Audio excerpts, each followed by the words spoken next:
What's up? Welcome. Today, we are in the year of 2023. We made it! We're all alive, which means the world hasn't ended. And today, I thought we look back at 2022 one last time because I realized I really wanted to make this list. This is my top 10 songs of the year. I felt like I couldn't skip out on it because this year had some of my favorite songs in metalcore and whatever genre of like the last couple of years. One single rule that I made myself for this top 10 is that I can only pick one song per band. So there's not going to be any duplicates so that everything is fair and square. So without further ado, let us jump into my top 10 songs of 2022. Let's go! Can't Take This Away by Avoid. Opening the list is this super fun, crazy song with so many clashing elements together. Like, there's so many things happening in it, and yet it's quite a simple and short and sweet experience, and they all fit like a glove. My absolute favorite part of this song, and I think the Avoid album overall, is the little subtle, well, not very subtle, but reference to Red Hot Chili Peppers in this song. It's quite cool. I fucking love it. And of course, a little cheeky saxophone solo. I just get so pumped every time this song comes on. It gets me going, it makes me happy, it makes me energized. And all within less than 3 minutes. How crazy is that? So yeah, Can't Take This Away at my number 10 spot.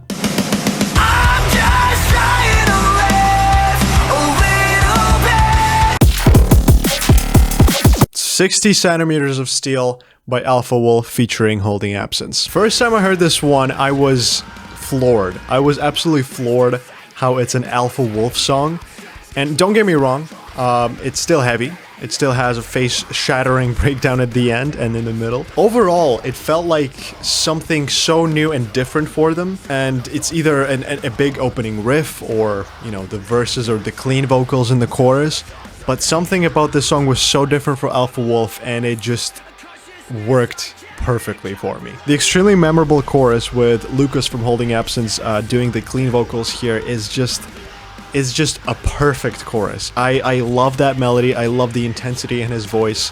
It is such a great progression throughout the song overall, and it culminates in this massive last section of the song. Like, seriously, Alpha Wolf with clean vocals is something I never thought I wanted, but now that I have it, I kind of wish there would be more of that. So Alpha Wolf, if you're watching, sneak in some clean vocals in the future, a little bit. You don't have to do it for every song, just a couple, you know, just for me. But yeah, 60 Centimeters of Steel is at my number 9 spot.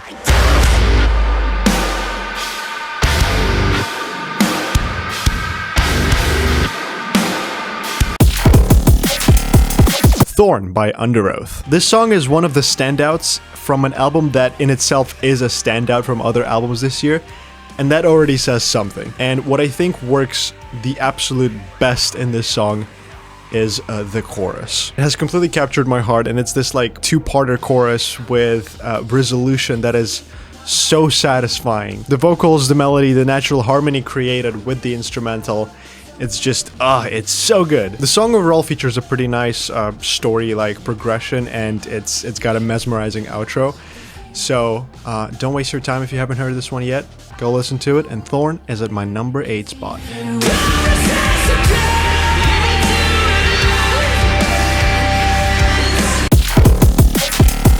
Hide and Seek by Wind Waker. Not unlike the previous one, this is one of those songs that are non-singles, actually, deeper cuts from the album, so to speak, and yet they are definitely one of my favorite songs of the year, especially this one. It's situated a little closer to the end of the album, which makes me feel like not a lot of people have heard this one, or skipped out on this one, and I feel like they made a massive mistake because Hide and Seek is definitely my favorite song on the album, and I feel like it's my favorite song by Wind Waker, period. It's hands down the most fun new metalcore fusion with a little bit of even shoegaze at the outro section. And of course, one thing that works incredibly in this song is Will's vocals. They are incredible. The melody's created, the delivery. He tears it up on this one when it comes to both performance and attitude. I love this song so much, and that is why it's at my number 7 spot.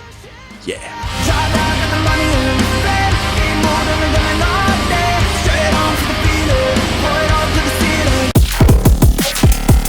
Hollywood by Thornhill. Heroin as a whole is a phenomenal experience from start to finish, but this song in particular works so well with this new sound that Thornhill have created. There's a bit of heaviness in the first half that kind of reminds us a little bit of the roots of the band, but the song naturally progresses into the most beautiful resolution in the second half, and it's supported by Jacob's beautiful, emotional, and passionate vocals, as well as these super fitting, almost 80s-like synths in the back. It's a beautiful composition, it's a beautiful conclusion to the song, and that is one of the reasons why this song is so high up on my list.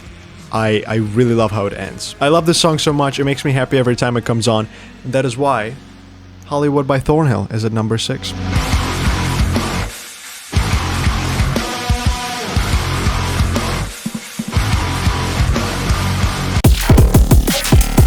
As a wise man once said, mirrors and smoke, hit them with the fresh coat. Carbonized by Northlane. Say what you want about Obsidian, but Carbonized is a certified Northlane banger. This song, majorly thanks to the music video, gives off those Matrix vibes, which really helps sell the overall vibe of the album and this song in particular. The instrumental definitely also sells this vibe, as well as Marcus's a little bit more of an experimental kind of performance on this one. He has a little bit of like a scream rap parts on the verses, which I thought were cool. Some people maybe didn't like it. I thought it was really cool. It was very versatile of him. This song's overall like dark, jumpy, almost like club vibe. Makes it such a perfect bop to move your body to. I cannot wait to hear this one live. It's coming up in March and I'm super excited for that. But Northlane's Carbonized is at my number 5 spot.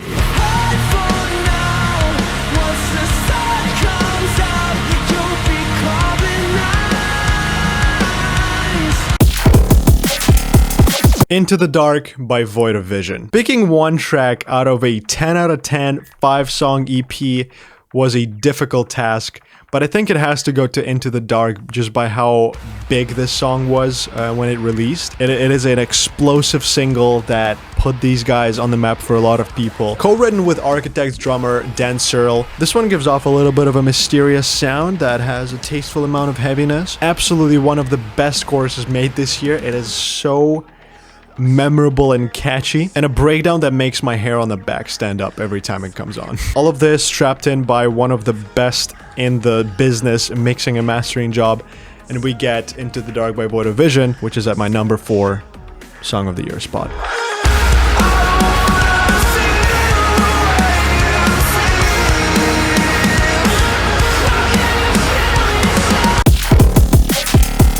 Be Someone by Banks Arcade. It took me some time to figure out which Banks Arcade song to put into this list, and I think I've settled on this one, even though there is one more song on the album closer to the end that I also really like. But it has to Be Someone by just the sheer amount of times I've listened to it this year. Relatable lyrics is one part that hits you like an 18-wheeler truck at 100 kilometers an hour. It also got those cozy road trip reverby vibes in the verses, and of course an ending that just could not be any more satisfying to me. This song makes me tear up under the right circumstances and in the right mood, and that's because I relate to it so much sometimes, and that is what a good musical experience should do. Be Someone by Banks Arcade is fucking incredible, and that is why it's at my top 3, number 3 spot of this list. I just wanna be someone. Think about it every time I leave someone. After all the shit and all the things.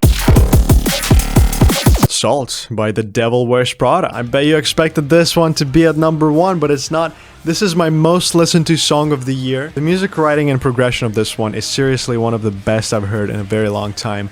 It is playing with your expectations masterfully, and the use of both vocalists and the backing vocals creates such a nice depth that has never really been seen before properly in Prada music. The intensity gradually grows into a bridge and then the last chorus, which I think Prada is really especially good at, which is growing intensity and build-ups. One of my favorite musical moments of the year is the fake-out drop into the chill first chorus. It's such a good subversion of expectations, and it makes the second chorus hit so much harder, and it's so much more paid off, and it's just genius musical writing. I adore The Devil Wears Prada new album, but this song in particular steals my full attention and love every single time it comes on. The Devil Wears Prada Salt is at my number 2 spot for the Song of the Year list. For the salting to the wars, let the rain wash over you.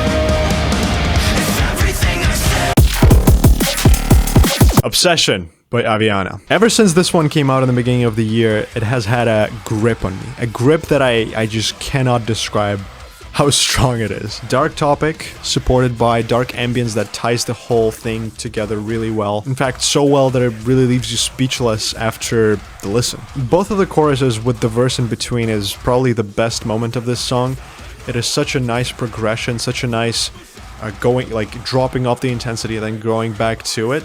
And it delivers some of the most satisfying and some of the biggest hits of the choruses this year, in my opinion. When I listened to that second chorus for the first time during my reaction, I had to do a double take of it because I was just simply flabbergasted by how much it hit. This is seriously one of those songs that, yeah, it has a great breakdown. The breakdown is phenomenal, but I feel like it's not the main element of it. The main element is definitely that chorus, which is just so goddamn beautiful. It's the overall story behind it, the progression of the entire journey throughout that solidifies this track as my favorite song of the year. If you've never heard of Aviana, which would not be surprising because these guys are extremely underrated, I recommend you definitely check out this song and the whole album Corporation in particular, because it is genuinely one of the best modern metalcore experiences you might have. But yeah, Obsession by Aviana is at my #1 spot and is my song of the year.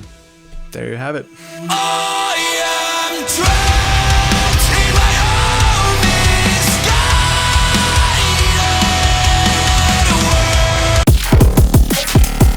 world. Whew. Well, that's definitely it. We're not looking back at 2022 ever again. This was the last video of us doing that.